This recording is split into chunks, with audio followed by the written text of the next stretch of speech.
عايزين انتوا مين؟ حضرتك قلت ان فضيلتك واقف مع الشرعية، معنى ذلك ان الشرعية مع الشعب وليست مع الرئيس السابق مرسي؟ هو ماذا نفعل في الفقه الإسلامي عندما يصاب الحاكم بالجنون؟ نعزله. إذن محمد مرسي أصيب بالجنون؟ لا، أنا بقول لك ماذا في الفقه الإسلامي. يعني بلاش الله يخليك يا تامر، بلاش طريقة الإثارة اللي أنت متعلمها في الإعلام، خلينا الإنارة، بلاش الإثارة، وهي بينهم نقطتين، الإنارة والإثارة. فبلاش الإثارة، خلينا في الإنارة. لا، الفقه الإسلامي بيقول الحاكم، مش محمد مرسي، الحاكم اتجنن، نعمل فيه ايه؟ نعزله. طب الحاكم خان خيانة عظمى، طب نعمل فيه ايه؟ نعزله.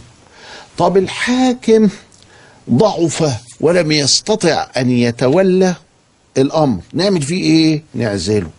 طب الحاكم اضطربت البلاد والعباد وتقسمت اضطرابا عظيما، نعمل فيه ايه؟ قالوا نعزله.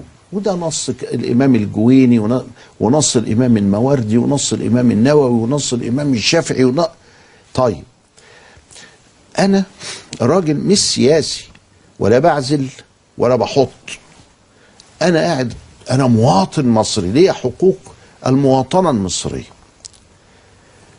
فجه رئيس شرعي، اهلا وسهلا، وهو رئيسي الشرعي. هذا الرئيس الشرعي أصيب بأحد الحاجات اللي بتعزل. طيب مين اللي يقدر ده؟ صاحب سلطة، صاحب قوة، اللي هو اسمه ايه يعني عندنا؟ اسمه الجيش واسمه الشعب. يبقى إذن الثنائية دي باطلة، هو الجيش وهو الشعب حاجة واحدة.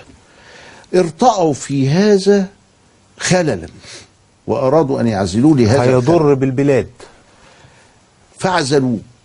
فهيقول لي انا كفقيه ويقولوا لي الواقع كذا كذا كذا كذا كذا، نعزل ولا ما نعزلش؟ اقول لهم اعزلوا. الفقه بيقول كده. لو معاليك جوه دار الافتاء قبل 30 يونيو او قبل بيان الفريق اول عبد الفتاح السيسي وعرضوا عليك العزل، كنت هتوافق؟ باسبابه.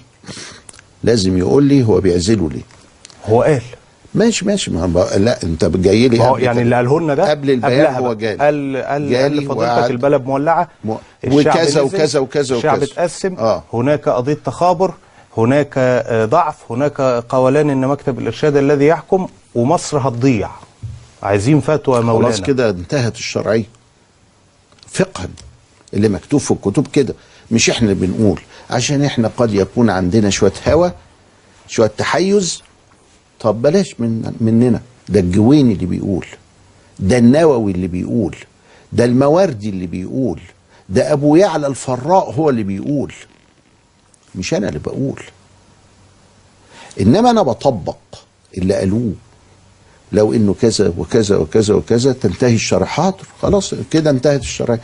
وانت معاك قوة يا فلان ان انت تشيله من غير فتنة، من غير دم. قال لي ايوه عندي قوة. قلت له طب وانت قادر على تبعات هذا؟ قال لي طبعا. قلت له طب وانت جاهز بقى؟ قال لي توكل على الله. مين اللي بيقول توكل على الله؟ الجويني، مش انا. الفقه الاسلامي اللي حضرتك درسته، اللي انا ممثله. نعم. بس ادي الحكايه.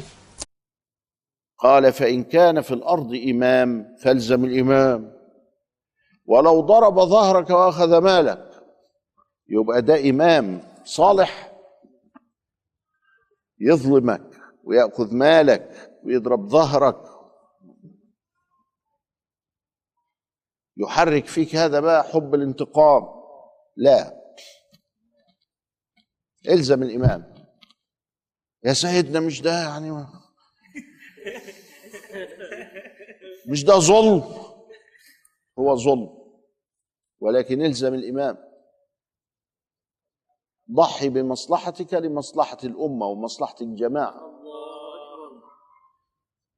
فإن لم يكن إمام قال فاعتزل تلك الفرق كلها ولو أن يأتيك الموت وأنت تعض على جذع نخلة مؤمنا بالله واليوم الآخر. في رواية أحمد فالزم الخليفة ولو ضرب ظهرك وأخذ مالك. خلفاء بني عثمان لم يكونوا أنقياء يعني، وكانوا يرتكبون المعاصي.